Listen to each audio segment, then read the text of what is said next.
ఈ భాగం ఉంటుంది కదా, ఈ భాగము 2002 ఎస్ఐఆర్ ఓటర్ లిస్టులో ఎవరి పేరు అయితే ఉందో ఆ పేరు ఇక్కడ రాయాలి. ఈ కాలంలో రాయాలి. ఒకవేళ 2002 ఎస్ఐఆర్లో పేరు లేకుంటే ఇది వదిలేసారు, ఇక్కడ ఏం రాయవద్దు. వదిలేసి ఇగో మన సర్పంచ్ అభ్యర్థి రాసినాం. ఇక్కడ సర్పంచ్ అప్పుడు పేరు లేదు కాబట్టి ఈ భాగం రాసినాము. ఈ భాగం ఎవరిది రాసినాము? అవినాష్ వాళ్ళ తండ్రి పేరు రాసినాము. తండ్రి పేరు అప్పుడు ఆ ఓటర్ లిస్ట్ లో ఉన్న ఓటర్ ఐడి కార్డు రాసినాము. వీళ్ళ తాత పేరు అంటే పెంటయ్య తండ్రి పేరు రాసినాము. పెంటయ్యకి మళ్ళీ ఏం కావాలో తండ్రి రాసినాము, జిల్లా రాసినాము, రాష్ట్రం రాసినాము. అప్పుడు మన నియోజకవర్గం మెదక్ ఉండే. 2009 డిలిమిటేషన్ తర్వాతనే మనకు ఆందోళన మారింది. అంతకుముందు మన టేక్మాల్ మండలం మొత్తం ఒక దాదాయిపల్లి తప్ప అన్ని గ్రామాల మొత్తము మెదక్ నియోజకవర్గం ఉండే. కాబట్టి మనం మెదకే రాయాలి. మెదక్ నియోజకవర్గం యొక్క సంఖ్య 227.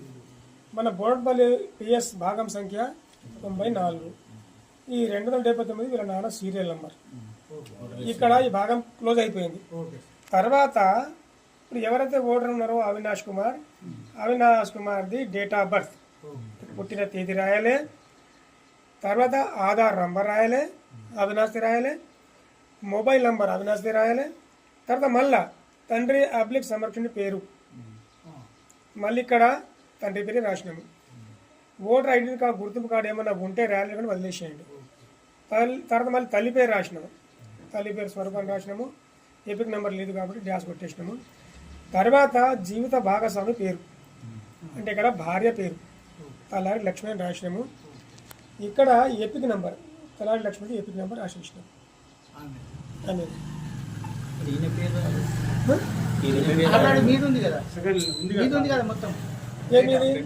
ఇది అవినాష్ జీది. ఇది అవినాష్ జీది పేరు ఎక్కడ రాదు అవినాష్ అని ఎక్కడ రాదు. ఇక్కడ ఉంటేనే 2002లో ఉంటేనే పేరు వస్తుంది. ఎందుకు ఇది అవినాష్ జీ పాకిస్తానా ఇండియానా?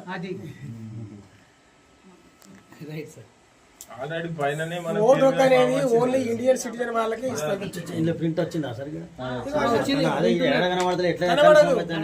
కనబడుతుంది కానీ ఎక్కడ? ఇగో సంఘాయ పేరు 2002లో ఉంది కాబట్టి కనబడుతుంది. దుర్గాయ పేరు అప్పటికి ఓటు ఉంది కాబట్టి ఇక్కడ అవినాష్ లేదు కాబట్టి వాళ్ళ నాయన పేరు ఉంది కాబట్టి వాళ్ళ నాయన పేరు రాసినాం ఇక్కడ. అంటే వీళ్ళ నాయన ఇప్పుడు ఇండియన్ సిటిజనే, ఆయన కొడుకు అవినాష్ అని అర్థం చేసుకుంటాం. ఓకే, ఈ రెండు అయిపోయినాయి. తర్వాత ఇప్పుడు కోడలై ఇప్పుడు తలారి లక్ష్మి మన అవినాష్ వారి బిజినెస్ అప్పుడు ఇక్కడ లేదు. ఆమె పేరు ఎక్కడ ఉండే? అప్పుడు తల్లి గారింటి దగ్గర ఉండేది. ముందులో తెలియదు కానీ అక్కడ వాళ్ళ పేరెంట్స్ వాళ్ళ పేరు రాయాలి. ఇక లక్ష్మి వాళ్ళ తండ్రి పేరు రాసినాము.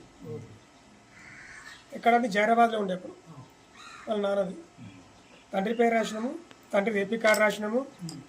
తండ్రి పేరు అంటే లక్ష్మి వాళ్ళ తాత పేరు రాసినాము. సంఘాకి ఏం కావాలో మాణిక్యప్ప తండ్రి గారు రాసినాము. జిల్లా మెదక్ రాసినాము. తెలంగాణ శాసనసభ నియోజకవర్గం జైరాబాద్ శాసనసభ యొక్క సంఖ్య 225 రాసినాము. ఆ ఊరు సంఖ్య 32. ఆ పిఎస్ ఏ పిఎస్ అది పోలీస్ స్టేషన్ సీతాపూర్ పిఎస్ది 32 నంబరు. అందులో సంగయ్య సీరియల్ నంబర్ 280. ఇది క్లోజ్ అయిపోయింది. ఇక్కడ తర్వాత మళ్ళా లక్ష్మిది డేట్ ఆఫ్ బర్త్ రాయాలి, పుట్టిన తేదీ రాయాలి. తర్వాత ఆధార్ నెంబర్ రాయాలి లక్ష్మిది. తర్వాత మొబైల్ నెంబర్ రాయాలి. మళ్ళీ ఇక్కడ తండ్రి పేరు వచ్చింది. ఇక్కడ అంటే 2 రాసుకోవచ్చు. తండ్రి లేదని రాసుకోవచ్చు. ఒకవేళ కొంతమంది పేరెంట్స్ ఉంటారు కదా, చిన్నప్పుడే చనిపోతారు ఉండరు కాబట్టి అలాంటి వాటి సంరక్షణతో రాసుకోవచ్చు. ఎపిక్ నెంబర్ అడిగారు ఉంటే రాయవచ్చు. తర్వాత తల్లి పేరు అడిగారు, మళ్ళీ ఎపిక్ నెంబర్ అడిగారు. మళ్ళీ ఇక్కడ జీవిత భాగస్వామి పేరు తలారి అవినాష్. మళ్ళీ అవినాష్ ఇక్కడ ఎపిక్ నెంబర్. అంటే ఇక్కడ అవినాష్కి ఏమో వాళ్ళ భార్య పేరు రాసినాము, జీవిత భాగస్వామి. ఈమెకేమో అవినాష్. భాగస్వామి అంటే లేడీ పేరు, భార్య పేరు వస్తే భర్త పేరు రాయాలి, భర్త పేరు ఫామ్ ఉంటే భార్య పేరు రాయాలి. పెళ్లి కాని వాళ్ళది ఏ పెళ్లి కానున్నది? పెళ్లి కాని పిల్లలు, ఆడపిల్లలు ఉంటే మగ పిల్లలని కావచ్చు. ఇది రాష్ట్రంలో ఈ అవినాశం తమ్ముడు మహేష్ కుమార్, ఈయనకు మ్యారేజ్ కాలేదు. మళ్ళీ ఈయన పేరు అప్పుడు లేదు కాబట్టి తండ్రి పేరే రాసినాం. తండ్రిది ఎపిక్ నెంబర్ రాసినాము, తండ్రి పేరు రాసినాము, బంధుత్వం ఏం కావాలి అది రాసినాము, జిల్లా తెలంగాణ, మళ్ళీ మెదక్ నియోజకవర్గం అని రాసినాము. అందులో ఈ number Medak constitution number, PS number, Mohanpalli PS number ఇది, అందులో సీరియల్ నెంబర్ ఇంత అంటే అయిపోయింది. తర్వాత మళ్ళీ ఈ మహేష్ కుమార్ది డేట్ ఆఫ్ బర్త్ రాసినాము, ఆయన ఆధార్ నెంబర్ రాసినాము, మొబైల్ నెంబర్ రాసినాము, మళ్ళీ ఇక్కడ ఫాదర్ పేరు రాసినాము, తల్లి పేరు రాసినాము. జీవిత భాగస్వామి ఆయనకు పెళ్లి కాలేదు కాబట్టి డాష్ పెట్టేసినాము. ఓకే, ఇది మీరు గ్రూప్లో పెట్టేసేయండి, విలేజ్ గ్రూప్లో పెట్టేసేయండి. తప్పు రాయకుండా దయచేసి బోర్డుపల్లిలో